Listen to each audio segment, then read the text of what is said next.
Coming up on this week's show, how to beef up your Amiga with a Raspberry Pi. House of the Dead is back. And we get the inside story on the latest 8-bit platform, the Mega 65.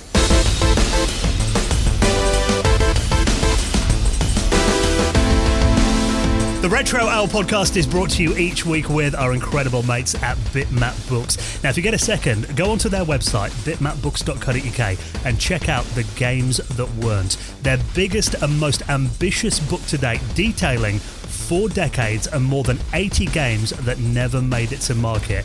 Definitely check that out and lots more as well on their website at bitmapbooks.co.uk. Hello and welcome to the Retro Owl podcast, episode number 273, your weekly dose of retro gaming and technology news with me, Dan Wood. Me, Ravi Abbott. And me, Joe Fox. And it is our favourite time of the week again, when we get to let our hair down, chew the fat about everything that's been happening in the world of retro gaming and technology, and bring you up to speed over the last 7 days, and of course bring you a special guest on the show as well. And I think it's fair to say, we're getting into summer here in the UK now, the start of the bank holiday weekend. We're starting to get in a bit of a better mood, I think, recently. Well, it's actually rained today, and raining. No. He has to bring the vibe down. No, it's been raining. Because I'm a gardener, raining has got me in a better mood because it's not rained for weeks. So I'm like, come on, yes, I don't have to water any plants. And of course, if it is going to be a rainy bank holiday weekend, that just means more time indoors playing retro games. So, everyone's a winner. Now, today, we are going to be talking about a system that I've been interested in for, about 30 years now, since I first read about this in magazines back in the day. And it is something I've had the pleasure of playing with, at various retro computer events and museums. And this is the Commodore 65. Now, there might be people who've read this week's title and they're thinking, you mean the Commodore 64? This is something different, though. You just confused me. Well, this is a recreation, a realisation of the Commodore 65 called the Mega 65. I need to say that again. Mega 65. There you go. Going to put your movie trailer voice on for this. Yeah. Because, Joe, this was, for people that are not familiar with it, this was going to be a machine that was a really souped up 8-bit computer that was going to be released around 1990, 1991. Commodore put a load of resources into this, and really it was an 8-bit machine that also had a lot of the benefits of like the Amiga, really high colour palettes and a lot crammed in there. It would have been the ultimate 8-bit home computer. But then, just as it was about to be released onto the market, in typical Commodore fashion, it got scrapped. But there were a lot of reviews and stuff in magazines back then. And then when Commodore went under, there were a few of them that made it out onto the market into, clearance sales and that kind of thing. And they got into people's hands. So, but it really is, it is one of the ultimate collectible home computers.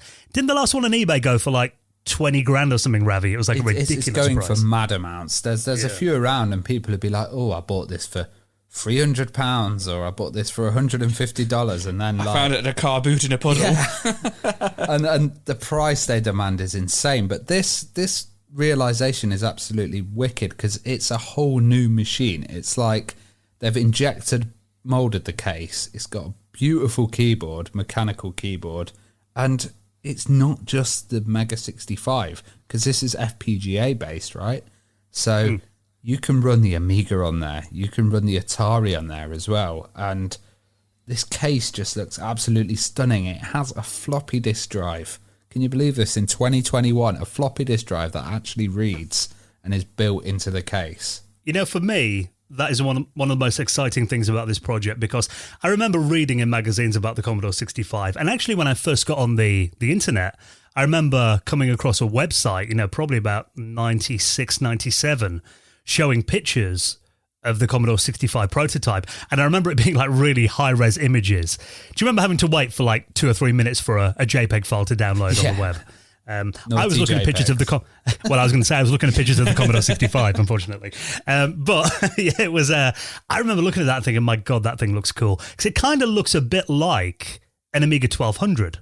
Yeah, it does look really like an Amiga 1200, but then you've got the like little Commodore key symbols on there as well. Yeah. And the case has already been built. It's injection molded and it's got like new features. So this software and this hardware is going to last for a long, long time. You've got, mechanical keyboard, HDMI output, SD card support, Ethernet, extended memory as well. So if you get this, it's like a machine that's going to be an ultimate retro machine. You're going to be able to put loads of different stuff on it or explore the C65.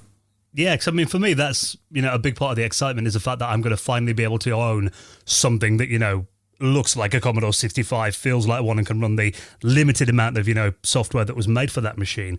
But also the fact that, like you said, it's a machine that's very forward-looking too, with modern features like SD card storage and that kind of thing, programmable FPGA on there. Of course, we did an entire episode about the Spectrum Next. And again, it's a similar kind of thing, really, fans of a certain system or company who want to make the ultimate machine based on those computers that they grew up using. And I'm so interested to talk to this week's guest. Now, we've got Paul Gardner-Stephen who's going to be on soon, and he is the originator and the producer, really, of this project, the Mega 65. He's based in Australia, so I think we got up at 5:30 in the morning to record this one last week. It was an early one, this one, so it might sound a bit croaky. But also, people participating with this project are doing it all over the world. So he's based in Australia. It's being manufactured in Germany. It's like a true collaborative effort from loads of people and developers, and it's just beautiful. They've got stuff like the actual licensing for the ROMs as well, so it's all fully legal. The software is fabulous as well as the hardware. Yeah, and Paul actually used a Commodore 65 as like his main machine back in the day, one of the prototypes. So he's going to give us a bit of background on the original C65 and kind of what that machine was like and how they've improved upon it. It wasn't finished, was it? No, I mean, yeah, it was something that was about to come to market, but never made it, into full production. So I think that for many people, it's just something that is just fascinating in itself. So we're going to get the story on the Commodore 65 and the new Mega 65 project with Paul Gardner-Stephen. He's our special guest on the Retro Hour in around 20 minutes from now. Now, there's been lots of retro gaming stories to talk about this week. Let's jump straight in. Joe, I know you're so hyped about this. Whenever we go to retro gaming expos, and if someone turns around and goes, "Where's Joe gone?" you can pretty much guarantee you're going to be glued to House of the Dead. You know what? I knew you were going to go into that story by saying that. Every time. Because it is very, very, very true. House of the Dead, yeah, it's been remade.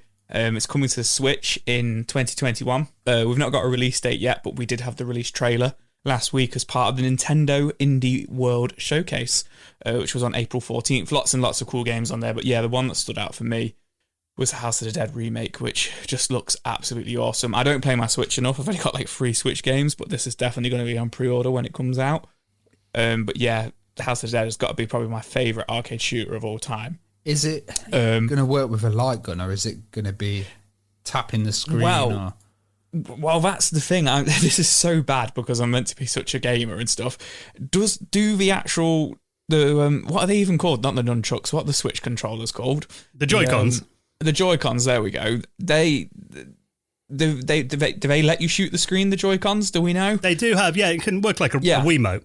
So you can. Yeah. So I imagine it's going to work like a Wiimote. Like I can't imagine it wouldn't, because they're definitely going to be missing a trick there. But yeah, there isn't an actual like light gun for the Switch, is there? So no. I imagine there's a thing called a game gun, which just basically looks like a shotgun that you stick the Joy-Cons into. Yeah, which that would be pretty looks cool. Pretty interesting. Yeah, I think the trigger works on anything. You're just kind of holding them in like a plastic mold, right? Yeah, fair enough. I mean, from the trailer of the game, obviously the aiming reticles are on the screen and they look quite static, as if they're being controlled by an analog stick. But that could just be my imagination. It could work with both, but it'd be really nice if it is a proper shoot the screen experience. I'm sure they would do that. Yeah, I mean they've got gyroscopes and that inside the Joy-Con, so you can use them like that. And for those games, it feels like everyone wants to play it that way, so it makes sense. Yeah, exactly. So it's going to be played that way. But yeah, we've not got a release date on it yet. But it's Sega haven't really got anything to do with it. Apparently, they just still own the IP. And this is being produced and put out by Megapixel Studios, which I've not heard of them before, but the game does look nice. But what I want them to kind of bear in mind is obviously House of the Dead really is only a half an hour game. Do you know what I mean? So I'm hoping it's not just a remake of the game, just, it's a half an hour experience. I'm really, really praying to the retro game gods that the original games are on there. It does look good. As an unlockable. It does look really cool, but I'm hoping there is more to it. On the PC version of like House of Dead 2, there was a lot of like boss rush mode and like, save the survivor modes and stuff like that. So I'm hoping they've got all that kind of stuff in like after you've completed the game, rather than just like the one playthrough. That would be a little bit disappointing, but I'm sure they will. They've got to in 2021. Because this game was so big though, it's like, until you mentioned this to me, I hadn't seen this anywhere. It was actually quite under the radar, this announcement. Well, like I say, it was part of the Nintendo Indie announcement. So there hasn't been, loads and loads of hype about it. And maybe because it's not coming directly from Sega, that it's just that, the guys over at, what are they called, over at Megapixel Studios have bought the rights to it, to kind of like put it out. So maybe that's why there's not been too much hype about it. But I'll be there day one ready to play it. But the rumour is it is going to come to apparently a reliable source, according to this article on Fandom. It is going to come to PS4, PS5, Xbox One, Xbox Series X. Right. We'll see. It's not just going to come to the Switch, apparently, but I don't know. That's just a rumour. But apparently House of the Dead 2 remake is also in development, which hasn't been announced at all. But apparently that's also in development, which kind of says to me that they won't put the original House of the Dead 2 as an unlockable on this, but If this comes out on a PC, you can use the Cinder light gun on it, which would be really cool. So that would be really cool. Yeah. So, but yeah, more news on that as we find out. But yeah, I'm really excited. In this trailer as well, the trailer looks really good. I mean, the graphics look so sharp. And according to this article as well, the voices have been redone, but they're still in that kind of cheesy, B-movie kind of style. Yeah, they are a bit wooden still. Nowhere near as wooden or as, cheesy as the original, but it's still got that charm to it. The original kind of script seems to be in place as well, which is nice.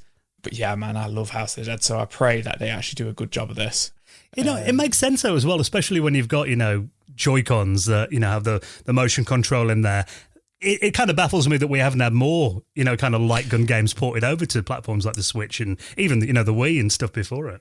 I think, there was you got the House of the Dead collection on the Wii, which was just House of the Dead 2 and 3.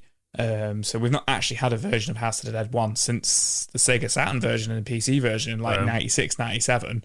So this is like 24 years in the making. But I think what it comes down to, what you were saying there, we've not seen a lot of like kind of shooters for the Switch and stuff, I think they're short games. Yeah, made for arcades. They're made for arcades. I said it a minute ago. They're only half an hour long unless they put like all these kind of extras in and stuff. And I think it's difficult to kind of sit there and try and ask for £40. Unless you're me, like, kind of like the super fan, but, I can't see Ravi picking this up at full price. No, with limited kind of coins, it's a longer game, but when you've got a limited how about I play? I'll be on for about 2 hours, I think. Yeah. You just rinse through. I mean, that's the only reason I play at these arcade expos we go to, because I get infinite lives. But yeah, I can't see them, I think it's just not feasible to kind of put these games out all the time and expect them to sell for lots and lots of money. Do you know what I mean? So, but, fingers crossed. There are some people in the comments here saying, it'd be nice to see Time Crisis 5 and Virtua Cop 3 and games like that kind of ported over. I mean, they could put them up there for like, 15 quid or something as digital only downloads. And yeah, digital only download for £15. I'd be all over that, even if they were just to stick, the original House of the Dead, the original Time Crisis and stuff like that. I'm a sucker for stuff like that. I'd pick them up for like £8-10. Do you know what I mean?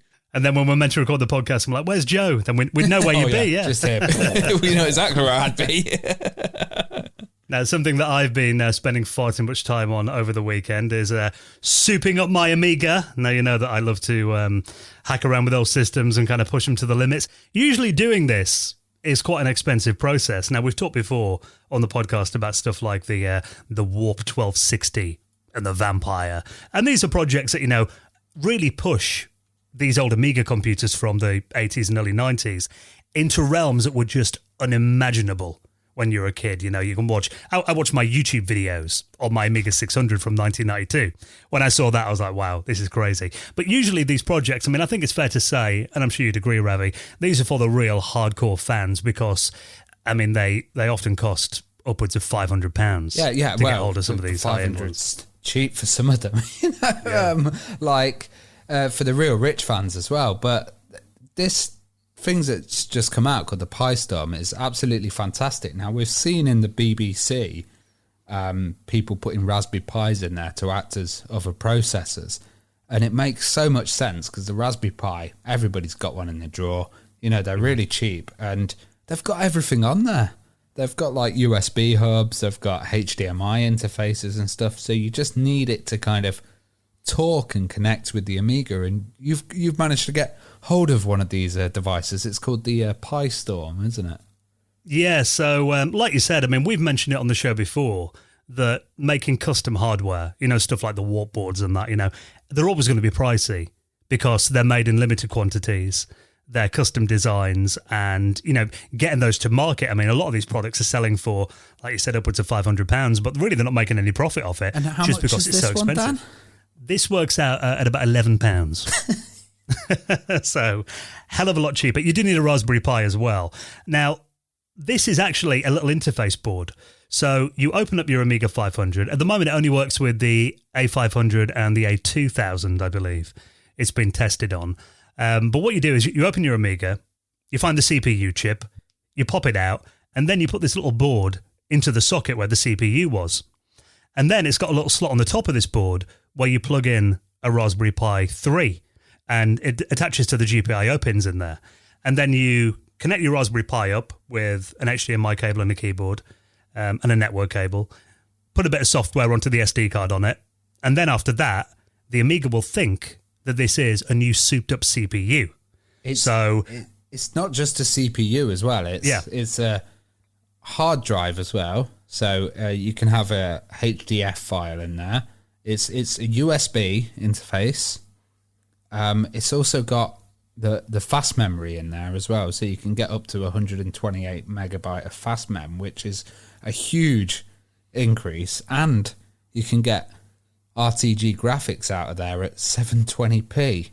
So that is solving like a load of stuff. Like all of these devices would have, I'd say they'd probably set you back, I don't know, about 800 to $1,000, because you'd have to get a fast memory thing, you'd have to get a little RTG kind of IndyVision or one of these other devices. So it's solving about 4 or 5 problems with a really cheap board. Yeah, and it works really well. I mean, obviously, it's in beta at the moment. I mean, you know, they're still working on it, and they've got a really good Discord channel that I'll link up, you know, along with their website. And you can go on there, and they've detailed all the instructions in there. So, I mean, you know, Linux, I'm crap at Linux, you know, learning my way around the bash shell and everything. I'm no good at that, really. But I could actually follow their instructions one by one and got this working in about 10 minutes. Now, you do need a Raspberry Pi 3A, which is one of the cut-down ones with less USB ports on for the board to actually physically fit. Or I've got a 3B model Raspberry Pi, and you can get a little riser for the GPIO port, so it kind of sits on top of it, and that does work. It does mean that you can't close your Amiga's case if you've got that, because it's a bit too tall with all the towers in there as well. But yeah, I mean, like you said, you know, I've got like I've got a hard disk image on there with, you know, thousands of games. I can launch from WHD Load, which is kind of a floppy disk replacement thing.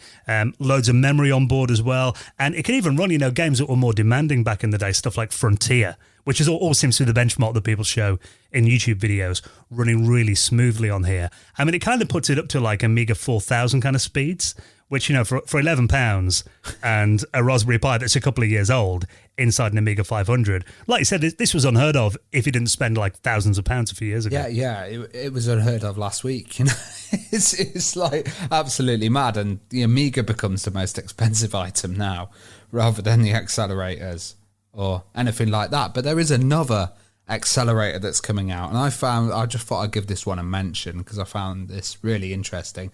This is by the guys who made the Vampire accelerator. So the Vampire was a FPGA accelerator based on a kind of chipset that never existed, which was called the 080 chipset. Now, for the Amiga, 060 boards and 060 CPUs have had a lot of cards being created and stuff, but they are in limited supply. Like, you've got an 060 card, haven't you, Dan? Yeah, but you can't get the chips for them, can you? You just really can't get them anywhere, and they're so expensive. There's fake ones on eBay because people really want that chip. And, you know, I've seen fake ones where people have actually scraped off the thing and reprinted it on the front, and then they have to get checked and stuff. It's an absolute nightmare. So Vampire guys are creating a new add-on, which is called the Raptor, which is going to be the 080 processor, but for the AGA machines with 128 meg of RAM. And that will be an FPGA-based 080 with a CPU. So it's a nice little solution for chips that are kind of going, and they say it will be a low cost, but we know with their other products they've been very high cost, and I don't think they'll be able to get it down to 11 quid. No, yeah, I mean it's going to be more than £11. I'm pretty certain, but I have seen stuff on the Facebook groups and stuff saying that what does it quote here? Not as cheap as an Amiga 1200 RAM card, but a lot cheaper than the current Vampire cards. So I mean, I'm hoping it's going to be around the £100 to £200 kind of mark, which will make it affordable. I think for and it has people who want to go down that path. The extra features of like the AMMX, I think that's what it's called. The extra instructions and stuff that you get with having the 080 processor on board, and you can flash it with your own ROM and stuff like that. It's just it doesn't have HDMI, so interesting to see what the price is on that one. Yeah, because I mean these kind of things are very, a lot of people are kind of like, well, why do you want to push these old machines to that kind of limits? So a lot of people just show them running like Doom or Quake or something, don't they? But I think a big part of it is not only the fact that it makes using stuff like WHD load, where instead of running floppy disks, you can have 1,000 games on a menu.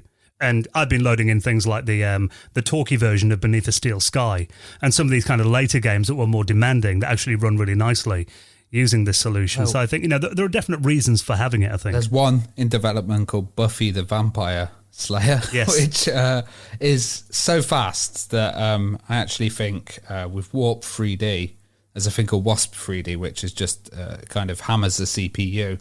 You should be able to run, I think it's like 1 or 2 gigahertz. It's crazy. You should be able to run PowerPC stuff on there, which is going to bring up a whole new library of games, demos and stuff. So then we will actually have software to play. It is cool that people are, developing this stuff and making it more affordable so more people can try it out as well. So, massively into that. Anyway, let's wake Joe up now. I was going to say, I am here. I'm here but confused. We didn't record that in a separate segment. I am here. I just don't know what they're on about. This next one, though, Joe, I'm sure it's going to be right up your alley. Now, this is a game for the Game Boy Color called Doc Cosmos that we're going to be getting this summer. Yeah, so this is coming from Bitmatsoft, being developed by a guy called Simon Jameson, or Jamson, I think it's Jameson. Looks like he's made this game completely on his own, coming out on the Game Boy Color, set for release on the 19th of June 2021, so 10 weeks from now. That's 4 weeks for the pre-order. So pre-orders have gone up at 40 quid, which, I think is quite reasonable for a new Game Boy Color game. Yeah. Something that's going to probably be quite collectible in a couple of years' time. And then 6 weeks for him to kind of, produce the game and for them, to make it and stuff like that. But, it looks like a fun little game. And, the cartridge, I'm a sucker for like packaging and cartridges and stuff like that. It looks really nice. And this game features a character called Doc who has a time travel device. That sounds a bit familiar. Yeah. I didn't think of that, actually. I didn't even think of that at all. I don't know what the story is behind the game or anything like that, but he looks more like, he is a doc, but he looks like a disgruntled like army general from an 80s film in the artwork. But it has got that proper Game Boy kind of like artwork feel to it, the kind of chibi style with the big head. Yeah. And it's got a nice, beautiful purple cartridge as well. But yeah, coming out with, it's interesting because I keep seeing a lot of Game Boy Color games like every month. I think every like 3 or 4 weeks we talk about a new Game Boy Color game coming out. When did the Game Boy Color come out? It was like 99 or something like that. Yeah, 98 I think, yeah. So 98, it is weird how it's strange how you get that though. Suddenly you just get interested in a platform, don't you then? All of a sudden everyone's doing stuff for it. I'm assuming absolutely. that this one works also on the Game Boy because there's this kind of green screen version of Apparently not. According to this, it says Doc Cosmos is compatible with the Game Boy Color only. They've put in big letters here on the website. Oh, okay. Yeah, I was about to say that's really interesting you should say that because they've got the black and grey like screenshots for it to like as if it's playing in just Game Boy mode, haven't they? Yeah, and it looks like it's a bit demade or reduced for just the Game Boy, but we'll see. It does look really interesting, and I think you're right to have that packaged in in a cartridge and, you know, kind of with a manual, stickers, and it looks like a well-presented game, doesn't it? And exactly, and that's how they describe it. They've described it as a professionally developed cart and box that you would expect from any premium product, you know, which is nice. So, and I think, you know, 40 quid's quite reasonable for essentially something that's probably going to be worth, you know how these kind of limited run games go, probably worth a lot more than that as soon as it sells out. Yeah, and other stuff's usually a lot more expensive than that as well, especially new kind of titles and stuff. Yeah. Well, this is the thing. It's like, I don't know if you guys have seen, but like Zavi, for example, keep putting out like remakes of, you know, like kind of reproduction carts of like Mega Man, and they've just done The Lion King for the Super Nintendo and Aladdin for the Sega Mega Drive, and they're £100. And I'm like, okay, they're nice packaging. They come in like nice, colourful carts. Like the Lion King's got a golden cartridge, and the Aladdin for the Mega Drive's got like a see-through red cartridge. They're £100. If I'm fanboying over any game, it's Lion King for the Mega Drive. Man, that was a good one. It's a good but game. I wouldn't pay 100 quid. 100 quid, yeah. You can get it on eBay for 15 quid, box complete, the original. You know, so for £100, you'd go out, buy a Sega Mega Drive. and buy, you know, the Lion King and still have 50 quid to spare. So I think 40 quid for a brand new Game Boy title is quite reasonable. And this does look like, you know, it's a fun platform game by the looks of it. You know, he's got to jump over spikes in water. Apparently he can't swim, they say. You know, that's a long story. You've got to go through and you've got to collect these different coloured keys to unlock doors. It looks like a pretty typical platform game, but again, really well presented. Looks like it, you know, from the trailer here, looks like it plays really smooth, and a lot of love and attention has gone into this game. So, definitely a good reason to dig out the Game Boy Color if you've got one gathering dust. You want something new for it. Absolutely. You know, it comes with stickers as well. You know, everybody loves a good sticker. It says the cover art's done by our mate Simon Phipps as well. So. Oh, really? Yeah, that's pretty cool. Oh, there you go. Nice. You know, you mentioned that, Joe. I've got like a bookshelf next to me with a bunch of games on. My missus came in the other day. She went, "You child."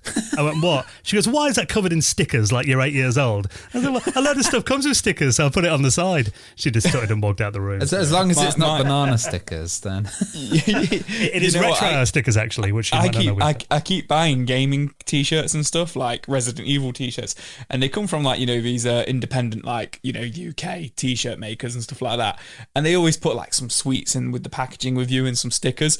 I do not dare stick these stickers anywhere in my house. They're currently still on their, you know, so they're not in sticker mode. They're still just, you know, kind of stuck onto the stickers, but stuck to the fridge with a magnet. We need to do a retro hour. So that I don't stick them directly onto the fridge. We need a retro hour sticker book. One day. Can you collect them all? I reckon, Joe, it's a bank holiday weekend, right? Tomorrow night when your missus has gone to bed, get a can of cider down you, get those stickers up on something in your room. Rebel against it. Fight it, Joe. That is it. I'm not going to rebel. I'll get into too much trouble. Yeah. The last time Joe ever appears on the Retro Hour. Yeah, exactly. That's the last time you hang out with those boys. Corrupting you and teaching you bad habits.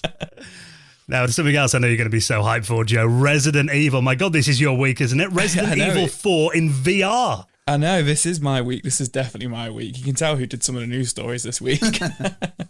Yeah, man, Resident Evil 4 in VR. So this comes from the 25-year anniversary Resident Evil showcase last week. So we've had 25 years of Resident Evil as of, I think it was April 15th, I think it was. I could be a few days out there. And, you know, they announced quite a few things. There was like a longer trailer for the new Resident Evil Village game that's coming out. Obviously, that's not retro. You know, they discussed the new TV CGI film that's coming to Netflix, and then the new reboot film that's coming to cinema. And then at the end of it, Resident Evil 4, which has been rumoured to be remade for good probably 2 or 3 years now. We spoke about it on the show. Was that on the GameCube originally? Yeah, so the original Resident Evil 4 is for the GameCube, so it came out in 2005. And about 2 or 3 years ago, they announced, you know, there was no official announcement. Apparently, it's being remade, blah, blah, blah. I don't know if this is the actual remake, because this isn't a remake. It's a re-release. Resident Evil 4 has come out on every single games console under the sun since the GameCube. But yeah, it's coming out to the Oculus Quest 2. And apparently, this is the first Oculus Quest 2 exclusive game. It doesn't work on the original Oculus Quest. This is the first one that doesn't work on the first Oculus Quest, according to the article that's, you know, come out about it. We're expecting it in 2021. Once again, we haven't got a release date, but it is coming this year. it doesn't look like they've done much with the graphics or anything like that. It just looks like they've got Resident Evil 4, ported it to first person and slapped it on the Oculus. Yeah, it looks like a Wii game or something, doesn't it? Exactly. It does look like a GameCube game, Wii game. I'm quite happy with that because Resident Evil 4 is probably one of my favourite games of all time. And I'm glad they haven't like butchered it by completely remaking it and then trying to put it in first person. I think they might still remake it in the vein that they did Resident Evil 2 and Resident Evil 3. You know, like a third person shooter, which is what the first Resident Evil 4 was. But yeah, this is something I could see Ravi playing and just like my heart could not take that game. I couldn't take it on the PS1. I feel like Ravi would buy this and then invite me over and say, play this, Joe, and then he won't be able to get rid of me.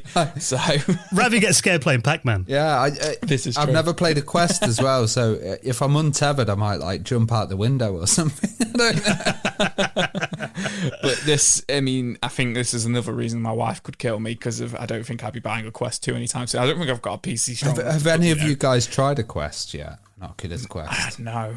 Because that's the free roaming one, isn't it? Yeah, I've got one of the Go's. I've got, the older one. But yeah, not the Quest. And you know what? That was something I was going to bring up because of it. It was also on the same day. It was announced that what's it called? Arizona Sunshine, which is a first person zombie shooting game on the Quest, which I think was also on PlayStation VR. The sequel to that's coming out. And now in that game, you can't walk around in Arizona Sunshine. Correct me if I'm wrong, but from the footage I've seen, you can't walk around. You kind of like click at a street and then you appear down that street. Do you know what I mean? Yeah, you don't walk. You don't walk. Yeah, you move around by kind of picking where you want to go. Whereas from what I can see in the trailer from Resident Evil 4, you do get to move around and run around and everything yourself. I think it's interesting targeting these platforms because when I had a Vive, there was very limited on the kind of games that were there. They had like Serious Sam VR. There was like Fallout, I think, and a few others. So it's interesting to kind of market it just to the Quest 2 because I think it's going to become dominant on that platform. I wondered why they didn't do PSVR, for example. I was quite surprised that it was the Quest. Yeah, and you know what they're saying? According to the article, Capcom are saying the reason it's coming to the Oculus Quest 2 is because of it's the only hardware powerful enough to run it. Right. This GameCube game.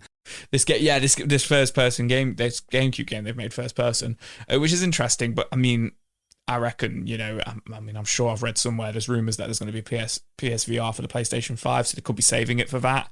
Yeah, I'm just on the store as well, and they have like a comfort rating system. So instead of marking like, oh, this is the most popular, this is the most comfortable. So I reckon Resident Evil might be at the bottom of that. The brown pants rating, I think you need. The brown pants rating.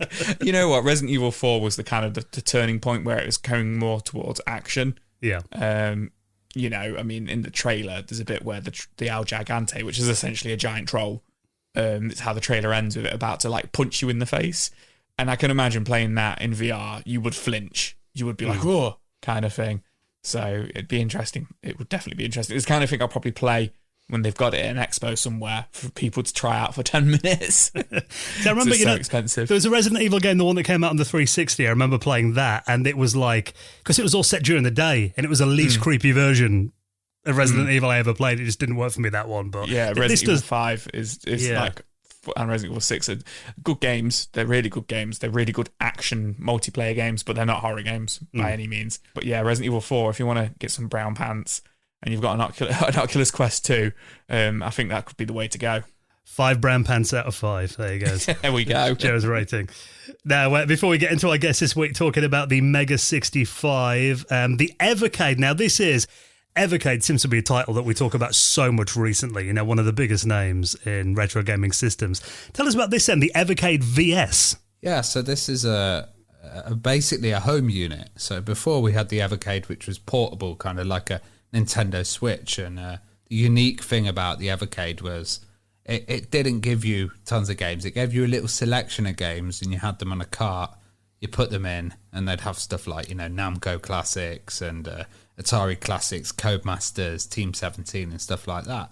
Well, this is a home-based unit, and it's called the VS because you can put 2 cartridges into the machine at once, letting you select any game from the cartridge and through a menu. I'm not quite sure I understand how that actually works, but it looks like a nice machine. It's got 1080p output, a Wi-Fi connection as well, so you can get updates for the firmware, and it's USB controllers, so you can just put any in, and it's got 4 ports on it as well. $100 as well, so not bad. $100. When are we expecting this? Is it November? pre-orders? Yeah, November. And pre-orders go up on the end of May. So I've not played an Evercade. So I mean, it's interesting because I've not really been too interested in picking up an Evercade, but for some reason I'd be more interested in picking up one that I can't take about. It's One that plugs into your TV, a proper console. Sit down and play as a console. Interesting, isn't it? That It's got that little top loader as well, like an old VCR where you lift up the flap and then put the 2 carts in. Of a VCR, the Nintendo, Ravi, the original NES, which was based on a VCR. I'll let you off. I like the look of the controllers. It does have a very. It looks like if a Raspberry Pi. You know when people put Raspberry Pis in these little console boxes, and they're like the red and white. Yeah. It looks like as if one of them and a Nintendo had a baby. That's what it looks like to me. It's very cute. Yeah, it is. It's cute. It is very cute. And, like Ravi says, you've got the 4 player ports on the front as well, which is cool. And you can use the actual Evercade as the original Evercade, the handheld one, as a controller as well. So if you haven't got one spare. I think about this, I mean, they're saying here there are, collections on here already, like, the Atari collection, which seems to be on all of these systems, Namco, Codemasters, Team 17. There's about 260 games on there. For the price of this, $99, this makes sense to me. And it kind of seems to be doing what the new Atari VCS was touting that it was going to do, and Tommy Tallarico's new Intellivision, which are all systems that cost a lot more than this, trying to get that kind of retro couch gaming experience back. And, we've talked about them before, the fact that we think, for the price, we kind of struggle to realise who they're aiming at and who's going to buy it. But for this, for $99, this kind of feels a bit more like an impulse kind of buy. Something you get just for a bit of fun because it's not that much money. That this kind of feels more suited to that market, I think. I'm much more likely to buy something like this than I am the Atari VCS. And if you're already invested in the Evercade World, so if you've already bought all those carts for the handheld unit, I guess they're just going to work straight away on this, and then you can get kind of more use out of them and have them on your TV and stuff. Yeah, I think it does make sense. And the fact that it's a trusted name, people have got Evercades and they know that they run well. So that's got to give it a lot of kind of credibility, I guess. So I was going to say, a lot of the YouTubers I'm into have all said nice things about the Evercade in the past. Just been cheap and not bought one. I'm the same as you, though, Joe. I'm looking at this thinking, actually, I probably will buy this one. So, I play my Switch. I play my Switch in dock mode all the time. Yeah, I literally hardly ever play my Switch in, like, when I do play my Switch, I don't play it, on the handheld mode. My wife does. She only ever plays it on the handheld mode, interestingly, but that's probably because I'm playing Xbox. You weren't the kid that hooked your Game Gear up to the TV with a link cable back in the day, No, I wasn't, unfortunately. So, definitely good to see new developments from the Evercade team. We'll link that up and everything else we talked about in our show notes at theretrohour.com. Now, let's take a moment to give a massive thank you to our regular supporters of the Retro Hour podcast. Because, this show, we've been going 5.5 years now. Just a reminder, we are an independent podcast. We're not owned by any big media companies or anything like that. 5 years, man. God, it's crazy. Can you guys remember the very first kind of episodes? I remember Joe being scared. I was very nervous. I think I was on episode 4 or something like that. And like it was weird because it wasn't really like kind of like discussed. It was just like, oh, do you want to come on the show? And I was like, yeah. No, we can't get rid of you. No, you can't get rid of me. It was so casual. We still are super casual. Like Dan just said, we're not owned by anybody. We're not part of the BBC or anything like that. But which is really, really cool. We do this ourselves and we've got complete control over it, and we essentially just get to hang out every week. But the downside of it is the costs of running it all comes out of our own pockets, until our lovely Patreons came along about 1.5 years ago. Yeah, which really has made such a big difference to the show. We mentioned it before, the fact that we've now got home studios built and ongoing costs doing this every week, hosting, website costs, audio delivery, it all adds up. But the reason that we can keep doing this show, and even when we have events and things that we want to go to, getting stationary banners and all that stuff, our patrons really help out with all that. So thank you so much for your continued support. And actually, tonight we're recording this 8 p.m. on a Tuesday evening. Usually now, this time of day, Joe be getting his pajamas on, getting ready to watch a bit of Love Island or something. Thinking about where Ravi to be stick getting the stickers. Ravi will be getting ready to go meet a lady or something, but not tonight. We're going to hang around for another hour, actually, and do a show just for our patrons this evening. Our second podcast that we do, the Retro Hour After Hours, where we're taking a trip back to the year 2000. So if you want to access that, it'll be our 10th episode of the Patrons Only podcast. You can check that out. Join us on our next Patrons Hangout that's coming up soon as well. But really, you're doing it just to keep this show going. And of course, you will get a mention in the Retro Hour Hall of Fame. This week, we want to say a massive thank you to Mats Bradder, Darren Williams, Laurie Turjanselo, Bjorn Sundberg, and Henrik Lederfugard, who all made donations into the running of the show. We massively appreciate that. Thank you so much, guys. And if you'd like to do the same, you'll find that at theretrohour.com. Right then, next, we're going to get the inside story on the latest 8-bit platform, go on, Ravi, in your best voice. Mega 65. Next started strong. Started strong and thought Dan would finish it off. Left you hanging. Our special guest, Paul Gardner-Stephen, is next on the Retro Hour podcast. You're listening to the Retro Hour podcast, and it is time to welcome on this week's very special guest. Now, we are so excited to hear the story and where the development is going on one of the most interesting projects in the world of retro computing at the moment. And this is the Mega 65, which we'll get a lot more into very soon.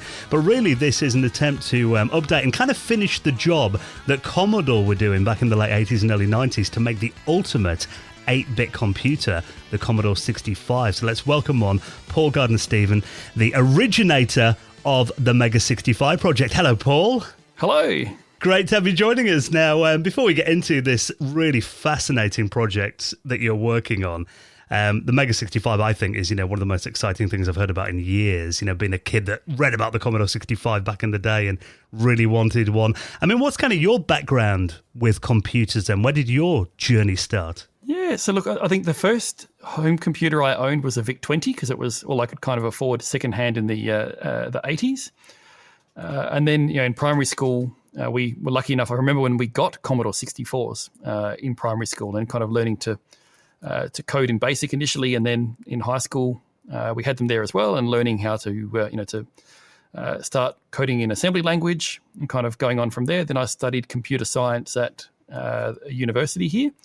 Ended up being a systems administrator for about 13 years, I reckon, and then an academic. Yeah, so it's kind of, I've been using computing and telecommunications technology really for a very long time. And as the Commodore 64 was where I cut my teeth, it kind of has a special place, as it does for many of us, and other systems do for other folks as well. And then I was lucky enough in the early 90s when Commodore was liquidated that the German reseller of the 64net software that I'd written picked up one of the Commodore 65 prototypes from the clearance and sent that over saying, hey, Paul, you might like to play with this. And fortunately, it was one of the ones that actually worked. And so that was kind of my main workhorse Commodore 64 for a number of years, was actually this Commodore 65 prototype. So, yeah, my journey and the Commodore 65 journey are quite, intertwined.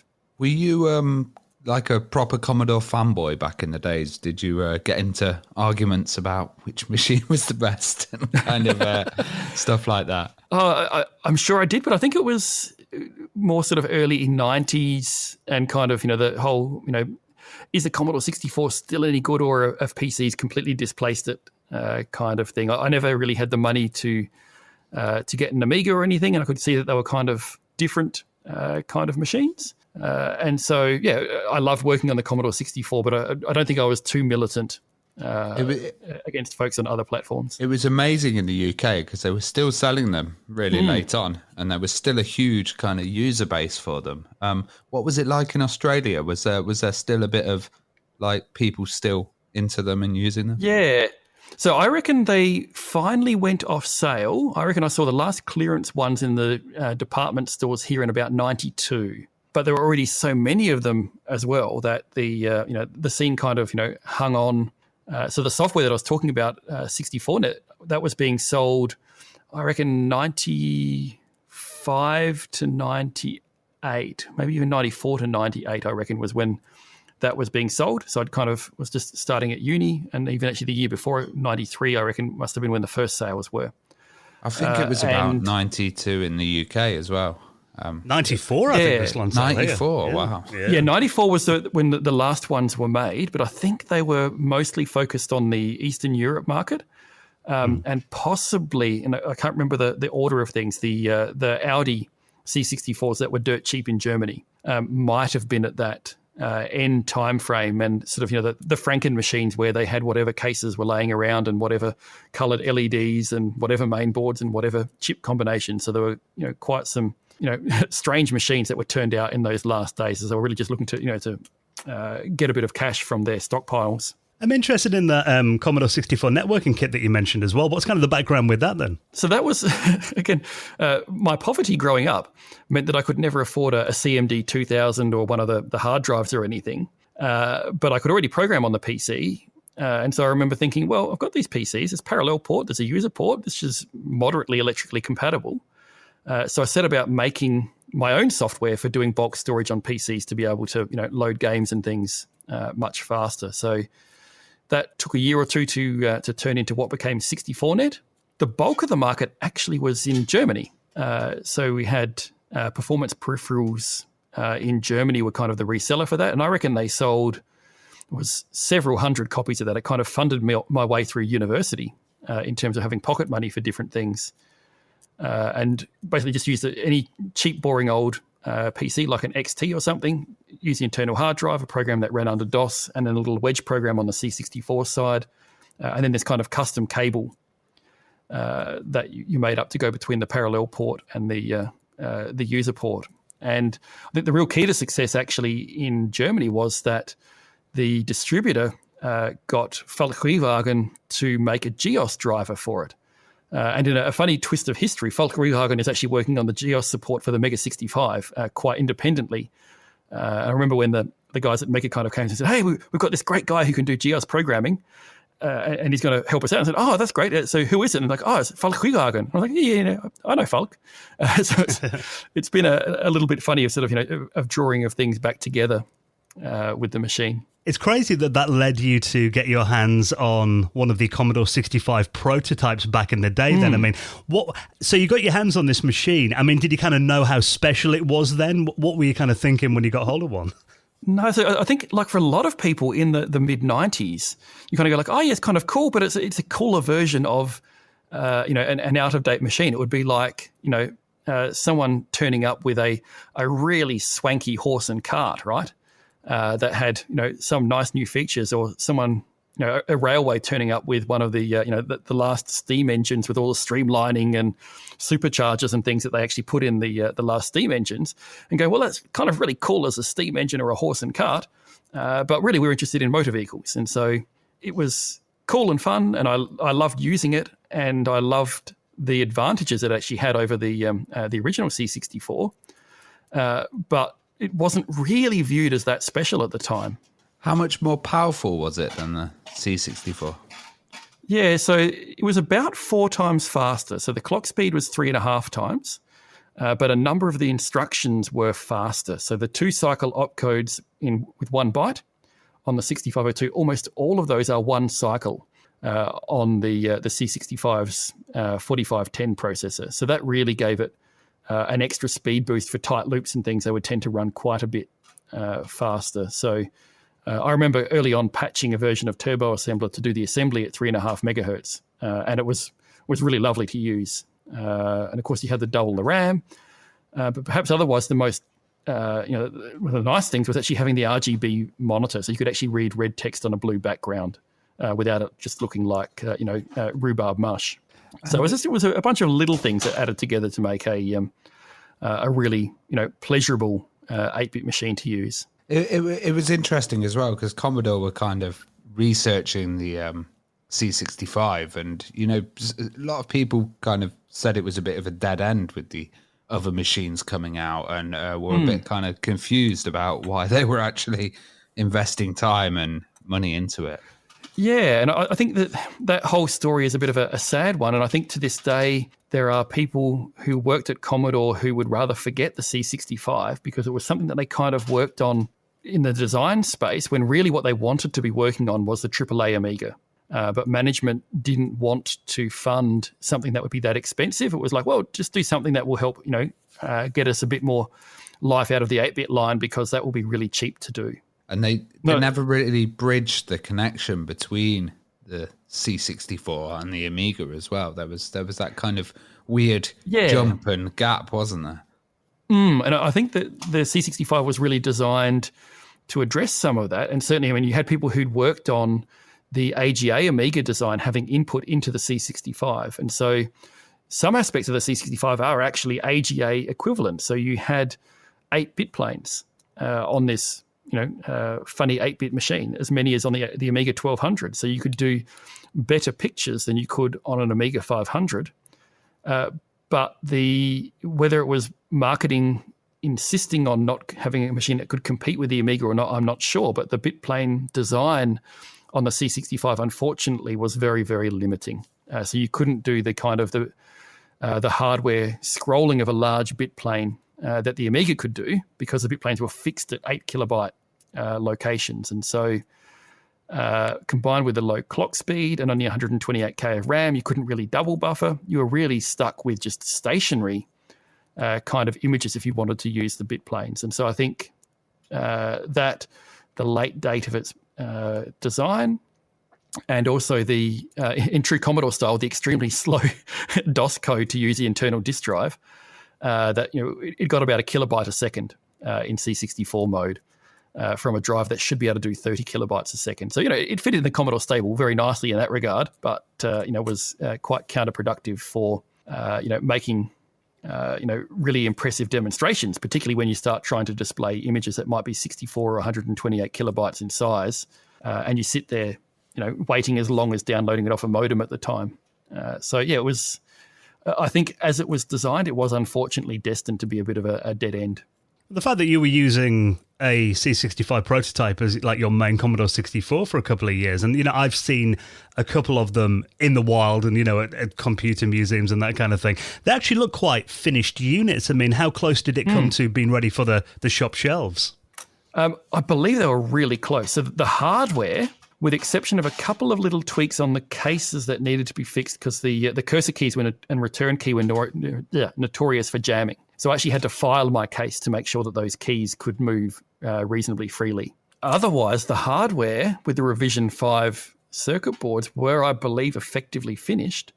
And it really was just down to software tweaks to finish the basic ROM, which, in fairness, was a long way from finished. The bulk of the hard work was there. It was a bit like the Death Star in Return of the Jedi, right? The big guns were there, but there were enough other problems that it really, if you opened the wrong door, you got sucked out into space, so to speak. And so we've actually got folks at the moment working on fixing all of those problems in the basic 10 ROM to make it actually pleasant and usable. And essentially, it's making a really nice machine to use in that sense. How much C65 software was out there, and was there like any homebrew made or anything? Well, not really. At that time, there was just the demo discs from Commodore, which I didn't get any of those with the unit that I got. It just came bare with a photocopy of the technical specifications document, and I think that even actually only came to me later. So it really was just a case of trying to figure out how to use the machine without having any real documentary support in there. I remember sort of going into the assembly language monitor and putting in every byte, every different value, and then seeing what the disassembler would show those instructions to be, and trying to figure out what the function of those was, and getting a bunch of them wrong. But it was really a blind process to try and figure out how to use the machine.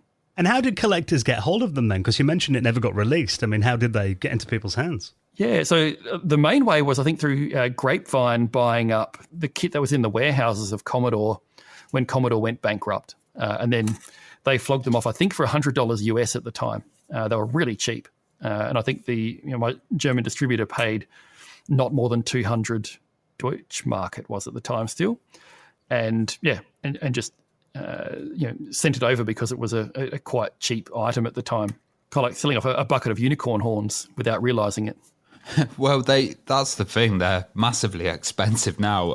Do you actually own your original one? And like, what condition are they in? No. So I sold mine off when I started doing some humanitarian work about 12 years ago. So I got several £1,000s equivalent for it. Of course, now you could probably get, 10, £20,000.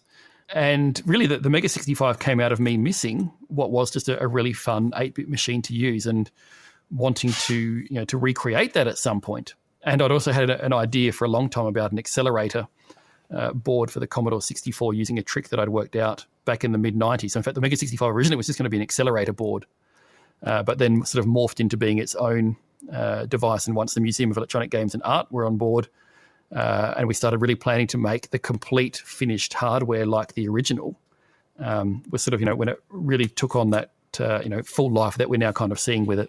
Well, let's get into the Mega 65 then, because, like I mentioned in the intro, it's something I've been keeping an eye on for a few years now. And I remember reading first about the Commodore 65, when it was rumoured in magazines and thinking, that looks really cool. And it's always been kind of my dream to own one. Again, like many retro collectors, because of the crazy price they go for today, always thought that would be out of my reach. And then when I saw you guys were, doing this project, I was like, I need to get my hands on one of those. So tell us about the origins then of the Mega 65 project and kind of the aims of it and where it's come from then. Yeah, so as I said, it originally started out with me wanting to make a C64 accelerator board back in the 90s, because I figured out this kind of funny trick for making a consistent on-demand write-back cache.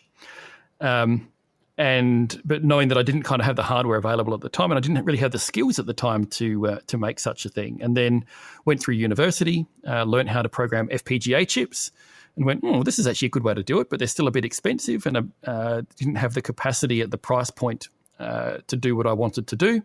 So I just kind of bided my time until about late 2013 when I went, no, you know what, I actually think that they're now good enough that, I could work on that accelerator. So I started kind of doing that, and then realized it was actually just as easy to make the whole machine in the FPGA board.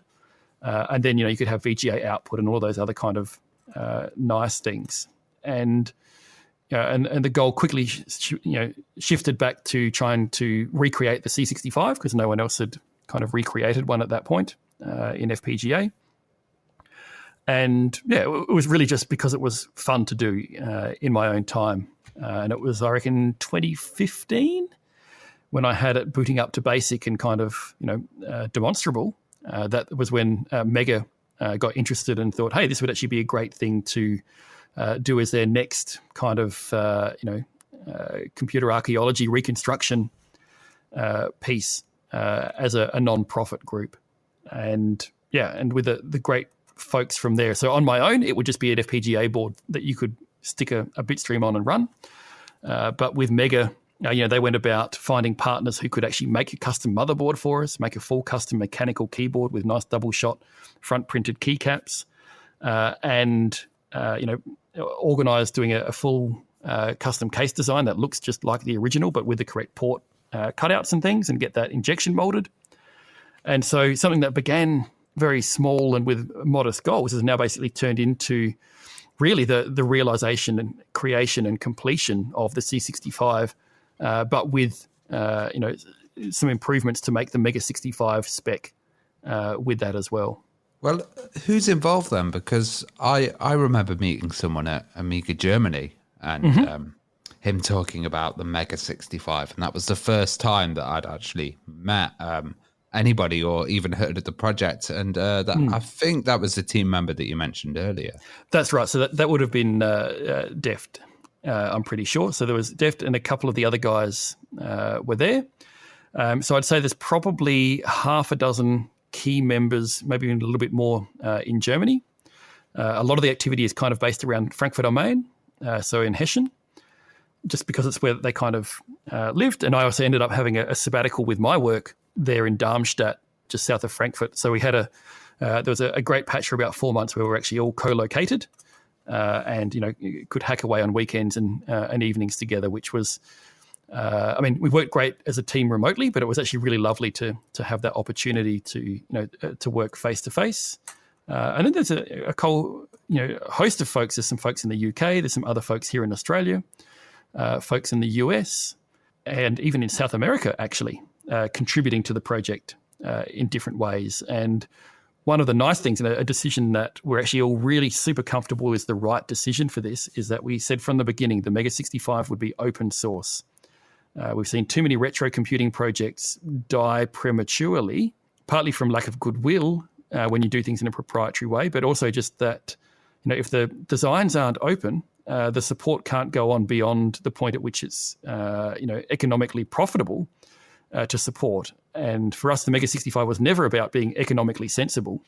Far from it. It was about recreating that joy, that delight, that anticipation of Christmas 1982, of seeing the big fat box under the Christmas tree and knowing that a whole new world is waiting there to be opened up, and not to be immediately understood, but to be explored over the coming decade or 2 or 3, 4 decades to find the limitations of the machine. And so for us, actually, the great joy with the Mega 65 now is actually seeing exactly this going on, that almost every developer who has touched it, first they fall in love with the keyboard and say, I just wish I could type on this all day long.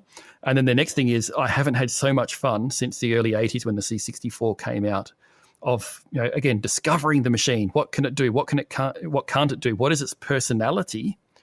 And discovering that it has it's like a matured red wine. The grapes never went away, but you now have something which is much more complicated, or rather sophisticated, but without losing the original character of the C64 or the C65. And so that makes us super happy. And it's kind of amazing having like people from all around the world that I don't know if you guys have met up before, but just being able to communicate over the internet, and a technology that wasn't initially there when the C65 was out. That's right. It's this is the time at which a project like this can be done. It couldn't have been done easily, probably even 10 years ago. Certainly the FPGAs weren't there. We would have had to have gone, full custom chip design, and that would have been completely impossible. And yes, so now is kind of this window of opportunity while we're all still young enough to want to do it and have fun, and that remember the 80s and the home computers of that era, together with this, sort of technological and economic opportunity, where it's possible to make something like this. Well, have you been in touch with any of the original C65 designers? Yeah, so we have been with a few. And as I say, some of them have been kind of quite, keen and enthusiastic early on. And then it's tended to cool off a bit. And my feeling is that it's probably because of this kind of bittersweet place that the C65 holds for them, because it was at a time where Commodore was being quite dysfunctional, and where they should have been working on, in all fairness, on the AAA Amiga rather than on, reheating the C64, to get one more hot lunch without having to cook. And so I think there are folks who are quite excited, particularly those who weren't involved in the design, are more excited, whereas those who were involved in the C65 design, as I say, their interest, at least in my experience, isn't as strong. And that's okay. Everyone has their own context. Yeah, I remember I had a drink with Paul Lasser in Norway 4 or 5 years ago now, who was, one of the main designers on it. And I kind of got that impression as well, that he was very proud of what he did, but there was definitely something there, a bit of a kind of tragedy that it never came out, and he put all that work in for kind of no reason in the end. Yeah, and I think that was, again, that added to that kind of bitterness of it, that they were taken away from working on what they thought ought to have been worked on, which again, as I say, was the next generation Amiga, and instead kind of put all this effort into a machine that was then cancelled probably weeks before launch, because it really was that close to being finished. That certainly it would have been weeks off being announced as being, coming soon kind of thing. Well, developer machines for the Amiga 65 went on sale last summer. I mean, they were pretty expensive, but how did that go, and who bought them?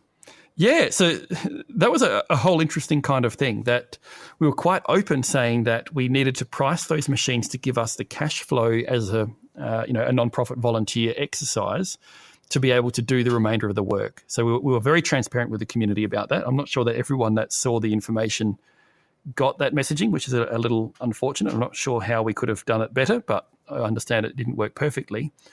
So some people did kind of grizzle, because it was €1,000 effectively per machine. which is a substantial sum. But I think in the first 30 minutes, 60 of the 100 had been ordered, and Trends Electronics, who were doing the selling for us, their website was crashed by C64 Aficondos trying to order Mega 65s, which was kind of delightful. And then I think all 100 had been sold out within 3 days. And I think it was, within 3 hours, it was 80 of them.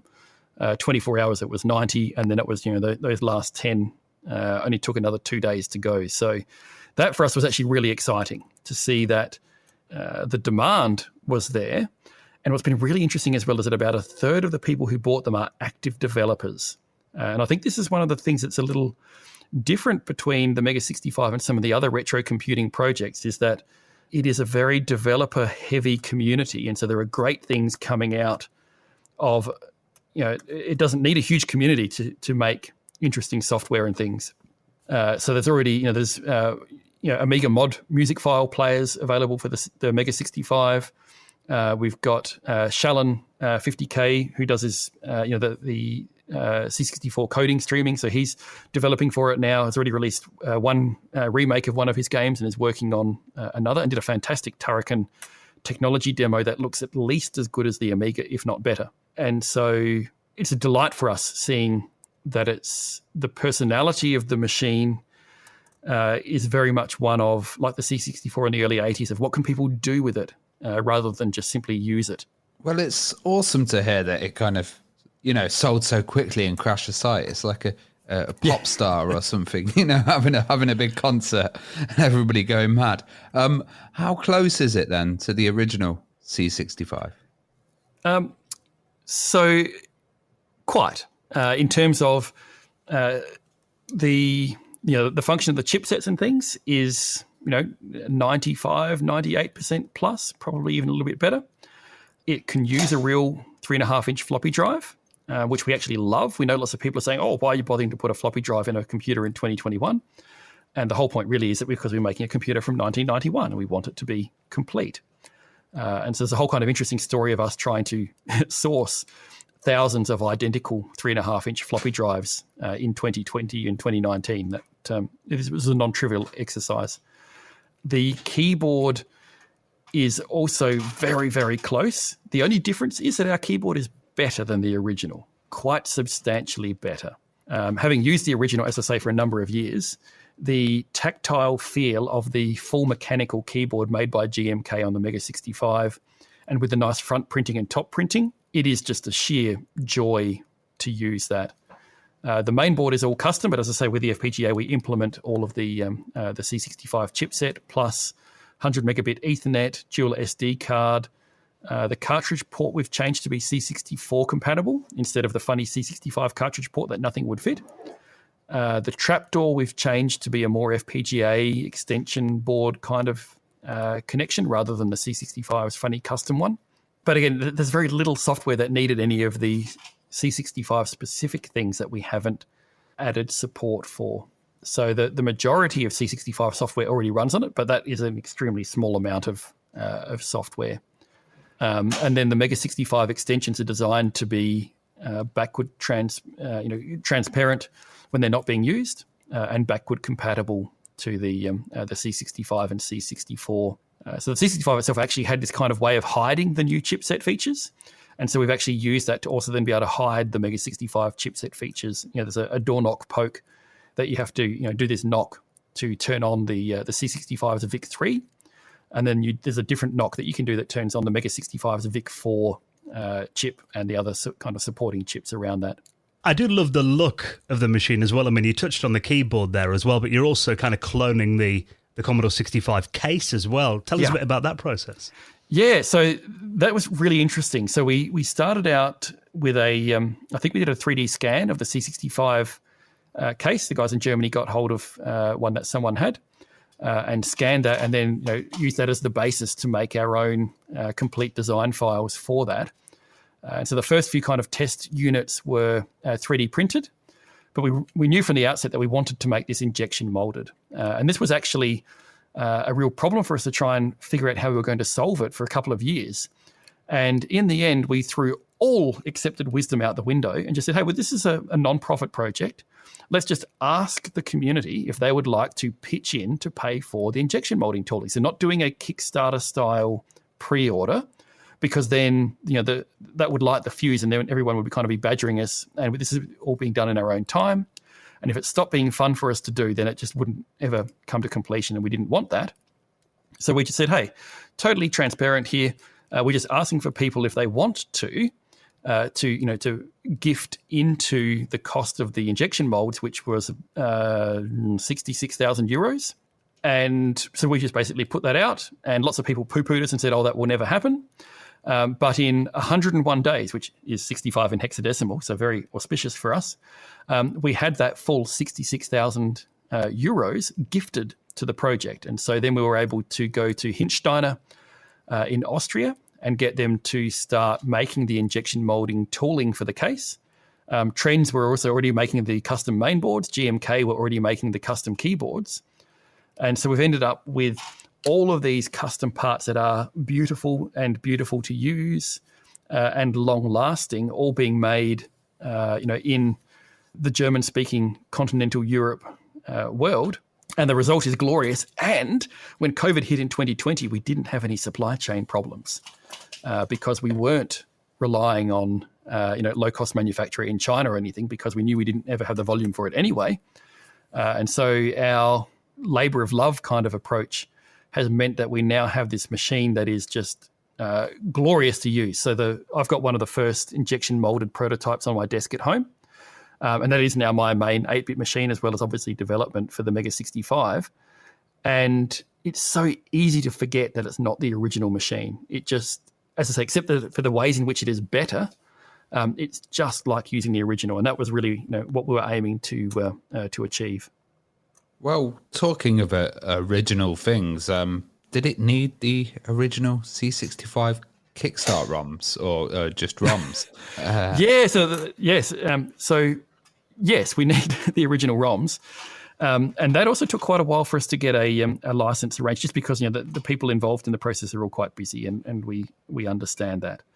And so we actually, as a backup plan, and also just because we think it should be done and it fits in the whole open source ethos of the Mega 65, is we've actually started an open ROMs project for the C64 and C65. So Feral Child is doing the bulk of the development on that, and we've taken a very copyright defensive approach to make sure that no infringement can occur, to create ROMs that are compatible with the original C64 ROMs for as much software as possible, and C65 ROMs as well. And complementary to that, we have actually since negotiated a license to include the C65 ROM with the finished devices, that we'll actually be able to ship them with them. So you'd be able to turn it on and it will just boot up to basic 10. And then we've got BitShifter and a couple of the other folks who are putting a tremendous amount of work into understanding the ROMs, bug fixing them. They recreated their own assembler compatible with Commodore's original assembler for the funny way the source code was written. And their improved Mega 65 basic 10 ROMs are really lovely. They're much, much faster, even aside from the Mega 65's 40 megahertz CPU.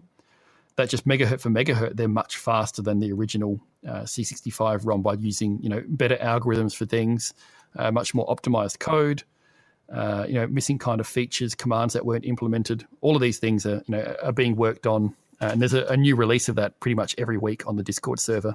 But already it's actually now, I would say that the patched ROMs are usable in a productive way, whereas the Commodore ones, it was always a bit like wandering around in a minefield with a mask on. That it was quite easy for your program to get blown up and corrupted if you weren't paying very careful attention.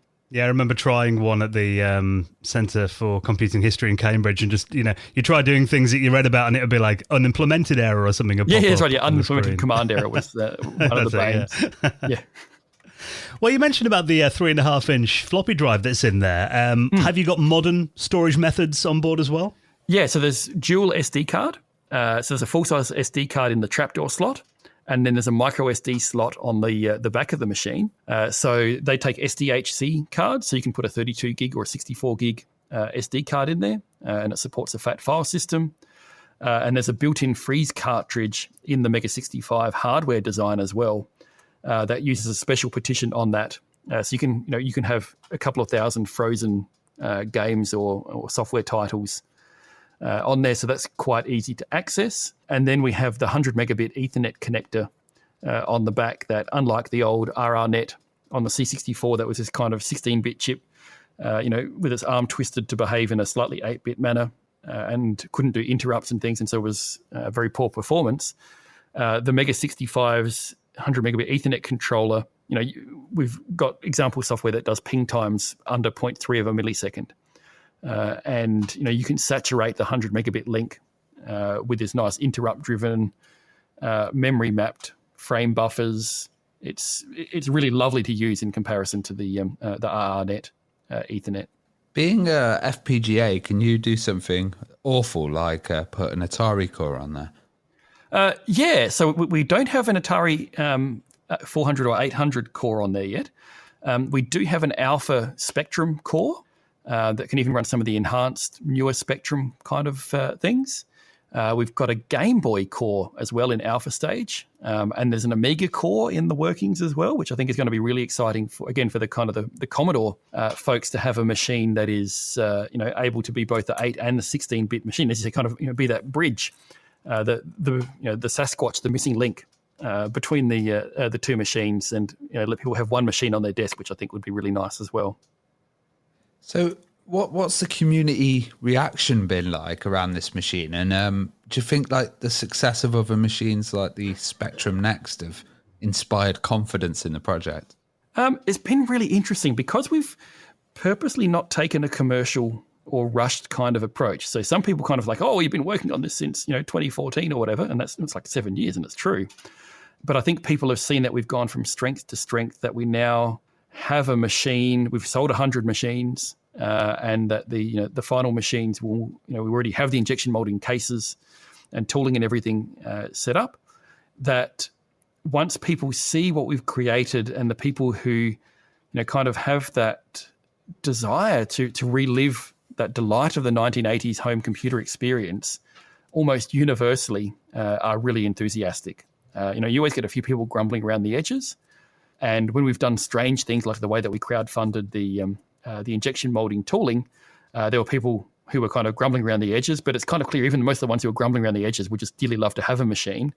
They're just frustrated that they can't have one today, and that maybe it won't be quite as cheap as they might like, because this thing has to be more expensive than the C64, for example. That was, it's a great product made to be very affordable, whereas we've gone for something which is a premium product that you'll be able to use for the next 30 or 40 years when your original 64 chips have all given up their magic smoke. And definitely a lot cheaper than trying to get an original C65. Yes, absolutely. And certainly, again, as we say, sort of in 20 years' time, when the chips in those have all gone putt, it is going to be the only kind of option. And so, and that we wanted that authentic feeling and that atmosphere. So, we have the CRT emulation filter on the HDMI compatible output so that it still feels like a CRT. We have the real floppy drive that grinds and chugs even when you access the SD card, so that you really get that feeling that you just are at an 8-bit machine, because you are. And one of those sort of little purity things as well in the Mega 65, there is no CPU other than the 8-bit CPU in the Mega 65. There's no ARM CPU doing something in the background. The SD card, everything is all controlled by the 6502 compatible CPU in the Mega 65. So there's nothing that gets in the way of that, pure 8-bit joy. For me, emulators are great, but my eyes are drawn to the border of the host operating system around the frame, and that, for me, that spoils that suspension of disbelief. And I kind of go, well, yeah, there's another computer going on here. Or with a C64, the new ones, they're also emulated and there's no frame, but you kind of, the menus and everything, it's still, there are things that feel not 8-bit about it because it's true. But again, at the price point, I think they've done a really, really great job, and I love what they've done, and it's great for the scene. But for when you really want to just have a brand new 8-bit C60, or Commodore stable kind of computer. That's what we've tried to create. And I think the response that we've had from everyone who's touched and handled one of these machines is that that's exactly what we've created, perhaps through a measure of luck as much as trying to. But we're just really glad that we have created something that is, that just brings back the wonder. And part of that is to not recreate what was in 1991, but to recreate what your memory wants to tell you it was back in 1991. So having the faster CPU and the bulk storage, the way that time makes memories grow fonder, and you kind of gloss over in your memory of the problems with things. We've kind of erased all of those problems about the C65, kept the things that make it a joy and an interesting and like having your own pet unicorn at home. We just rejoice in seeing the giddy excitement of the community when they get their hands on them. And I think you're right as well about the emulation. Using emulation on my modern machine, it's all well and good, but then when you suddenly get a Windows update pops up in front of it, it kind of does kill the illusion, doesn't it? It does, and it takes a long time for that illusion to resurrect because you've just kind of been called out, and you're not able to, if you're not using a real keyboard, there's that. And even just the latency, even the C64, they've done a great job at cutting the latency down from what it originally was. But you're still talking about, a few frames of latency, whereas the Mega 65 is really racing the raster beam as you go along. There's less than one raster line of latency on the video output. The joystick inputs and the keyboard input are of the order of 10 microseconds of latency, even actually less on the joystick ports, in fact. And so all of that responsiveness that was kind of a character of the 8-bit era, we still have, and in fact, actually, it's even more responsive. Where are you seeing the most interest then? Is it from people that want to develop software, or is it, guys like me that just always wanted a Commodore 65 on their desk? So look, I think you always have more non-developer interest than developer interest just because of, demographic statistics. But I think, as I say, with the dev kits, and okay, we're talking at a higher price point than what the final machine will cost, that it was about 1/3 developers and 2/3 of folks who self-identified as not being developers. So I think that will probably still shift a bit further away from developers when we get the final machines out, partly because the most hardcore developers already now have a dev kit.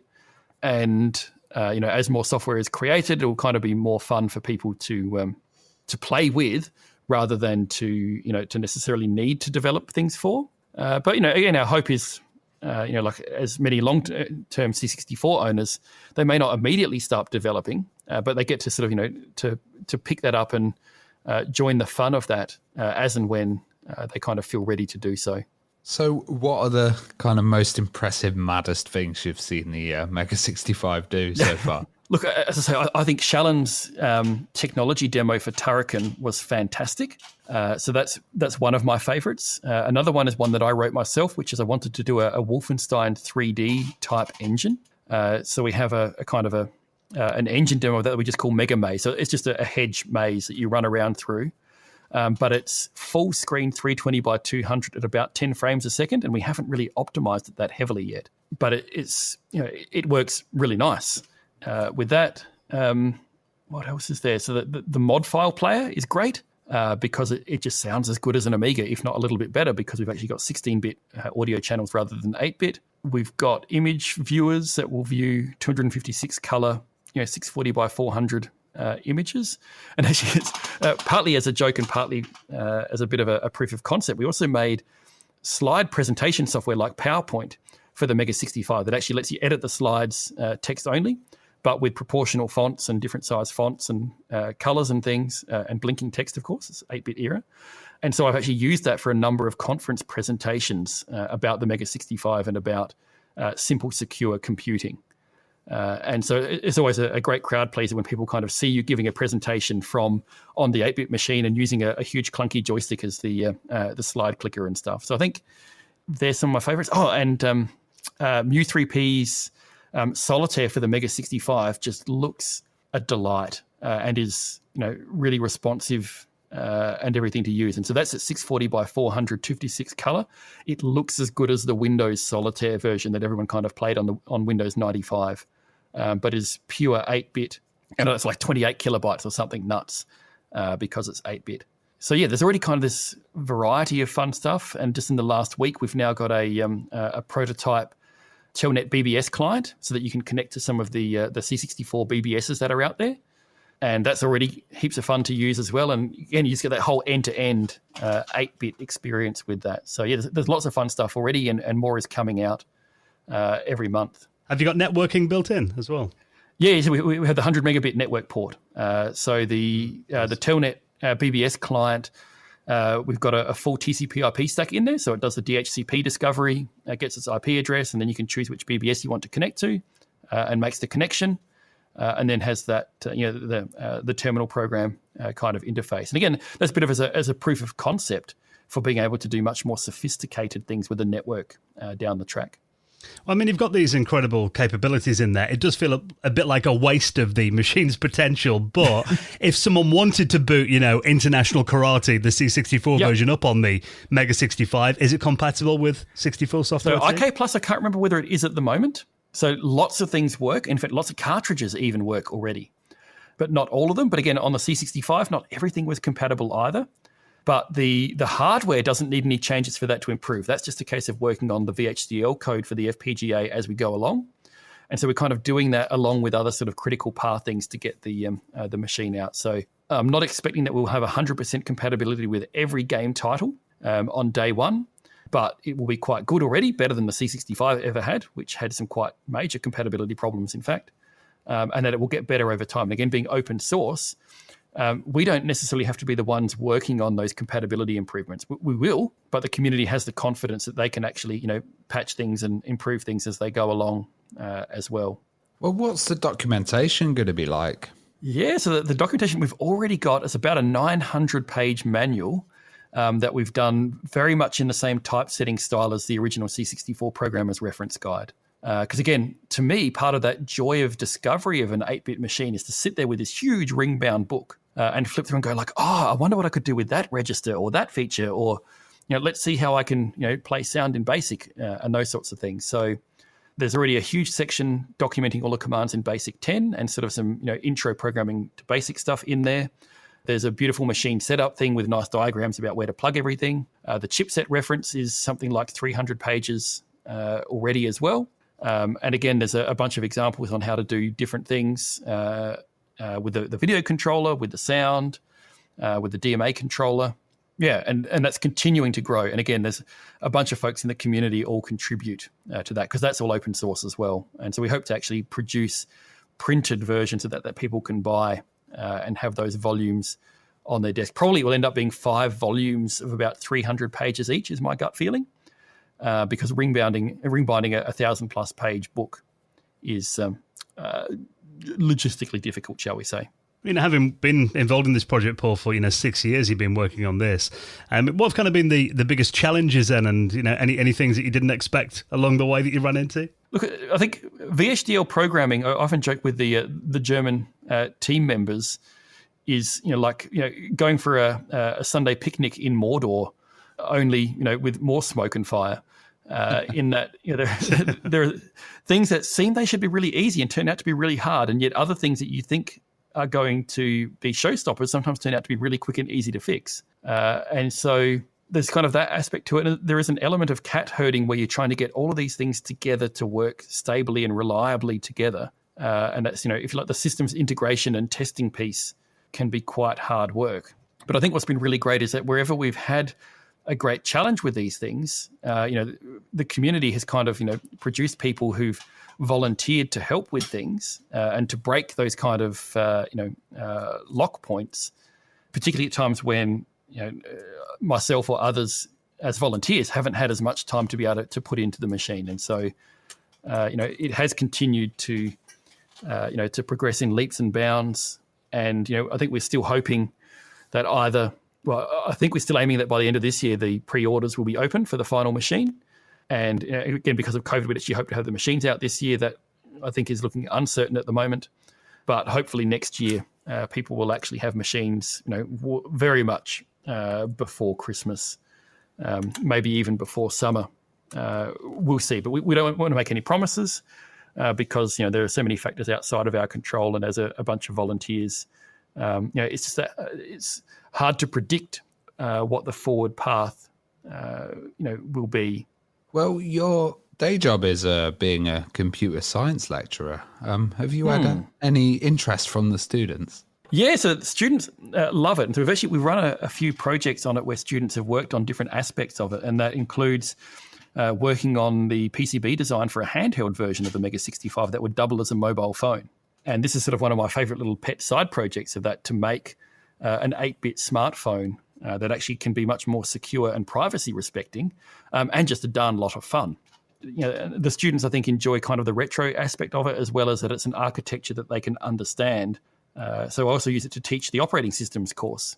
So instead of showing them how to do to move from user space to kernel space on an x86, where you've got hundreds of lines of assembly language, it's 2 instructions on the Mega 65 to transition into the hypervisor, the 8-bit hypervisor that the Mega 65 implements. Well, Paul, before we spoke, I already desperately wanted a Mega 65. You've just increased my appetite for it over the last hour or so. I know you mentioned that, hopefully by this time next year, the pre-orders are going to be available. Any idea what kind of the final cost roughly is going to be? Yes, so this is always the $1 million question, right? How much will it cost and when will it be available? And our answers to both of those are as cheap as possible and as soon as possible, recognizing that we're a bunch of volunteers working on this stuff. So, the price will be somewhere, it will be substantially less than €1,000. Exactly how low we can get it is, as I say, open to factors beyond our control at the moment to get every last price pinned down. And as I say, the final hardware we're hoping to have available for order by the end of this year. But people who are keen to get involved in the meantime can actually buy off-the-shelf commercial FPGA development boards that are compatible with the Mega 65 that it was originally developed on, in fact, and get involved that way. And if you don't want to have to spend on them, if you go to Shalon 50K on Twitch, where he does the streams on C64 and Game Boy programming, he's got a monthly giveaway where they're giving away at least one of these FPGA boards every month for this entire year. So a number of people have already got themselves free Mega 65 compatible hardware to start getting involved and being part of the journey.